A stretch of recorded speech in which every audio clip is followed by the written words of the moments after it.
Hi అండి, ఈరోజు ఇంకొక వీడియోతో మీ ముందుకు వచ్చాను. ఈరోజు పిల్లలకి ఎంతో ఇష్టమైన జెల్లీ చేసుకుందామండి. తాటి ముంజలతో జెల్లీ. తాటి ముంజలు తీసుకొని వాటికి పైన ఉన్న పీల్ అంటే ఈ చెక్కు మొత్తం తీసేసుకుందామండి. అన్నీ ఇలా తొక్కులు లేకుండా ఇలా పీల్ చేసుకొని పెట్టుకోవాలండి. అన్నీ ఇలా పీల్ తీసుకున్నాం కదండి. ఇప్పుడు ఇవి చిన్న చిన్న పీసెస్గా కట్ చేసుకుందాం. అన్నీ ఇలా చిన్న చిన్న పీసెస్గా కట్ చేసుకొని పక్కన పెట్టుకుందాము. ఇప్పుడు చైనీస్ గ్రాస్ అండి, సూపర్ మార్కెట్స్లో దొరుకుతుంది, లేదా అగార్ అగార్ పౌడర్ ఉంటే అది తీసుకోవచ్చండి. చైనీస్ గ్రాస్ కట్ చేసుకొని చిన్న చిన్న పీసెస్ కట్ చేసుకొని వాటర్లో సోక్ చేసుకుందామండి. ఓ బౌల్లో తీసుకొని ఇంకోటి నుండి ఇలా చిన్న చిన్న పీసెస్ కట్ చేసుకొని వాటర్లో ఒక 2 hours సోక్ చేసి పక్కన పెట్టుకుందాం.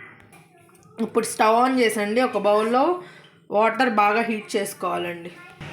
ఇప్పుడు వాటర్ బాగా మరిగిందండి. ఇప్పుడు ఒక 2 tablespoon షుగర్ యాడ్ చేసుకుందాం.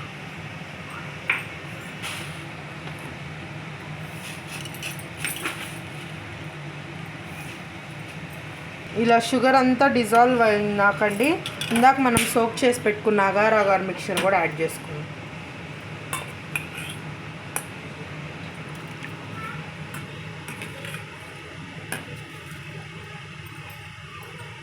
ఇది బాగా కుక్ అవ్వాలండి. ఇప్పుడు అగార్ అగార్ పౌడర్ వేసింది కూడా బాగా మిక్స్ అయిపోయిందండి. ఇప్పుడు స్టవ్ ఆపేసుకుందాము. ఇప్పుడండి ఏదైనా ఒక బౌల్ తీసుకొని ఈ మిక్చర్ వేసుకోవాలండి. అగార్ అగార్ మిక్చర్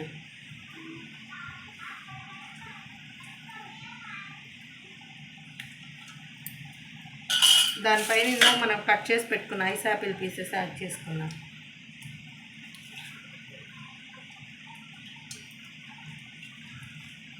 ఈ సమ్మర్లో కూల్గా చాలా బాగుంటుందండి. ఒక 1/2 hour ఫ్రిడ్జ్లో పెట్టుకొని తీసుకొని తింటుంటే నార్మల్ టెంపరేచర్స్, రూమ్ టెంపరేచర్స్లో కూడా పెట్టొచ్చండి.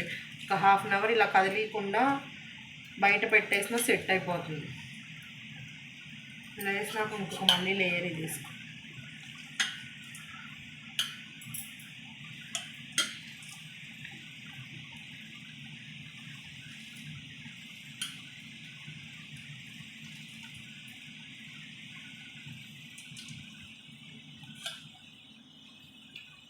ఇలా అన్నీ వేసి ఇంకా ఐస్ యాపిల్ పీసెస్ యాడ్ చేసుకొని నేనైతే ఒక 1/2 hour ఫ్రిడ్జ్లో పెడుతున్నానండి.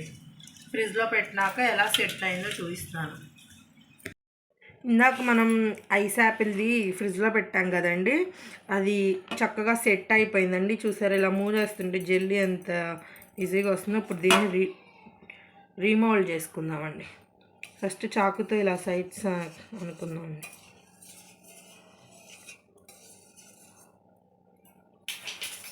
ఒక ప్లేట్ తీసుకొని దీని మీద వేసి ఫ్లిప్ చేసుకుందాం. ఇలా ఫ్లిప్ చేసి ఇలా కొంచెం ట్యాప్ చేసుకుందామండి. అంతేనండి, చక్కగా రీమోల్డ్ అయిపోయింది.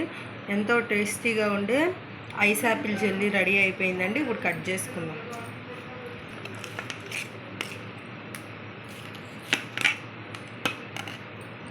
చక్కగా ఇక్కడేమో ఐస్ యాపిల్ పీసెస్ తగులుతూ జెల్లీ చూడండి అండి, బయట కొనుక్కునే దానికన్నా ఇంట్లో చేసుకునేంత సాఫ్ట్గా స్పాంజీ లాగా వచ్చేసింది. అంతేనండి. ఈ వీడియో కనుక మీకు నచ్చినట్లయితే లైక్ చేయండి, షేర్ చేయండి, సబ్స్క్రైబ్ చేయండి.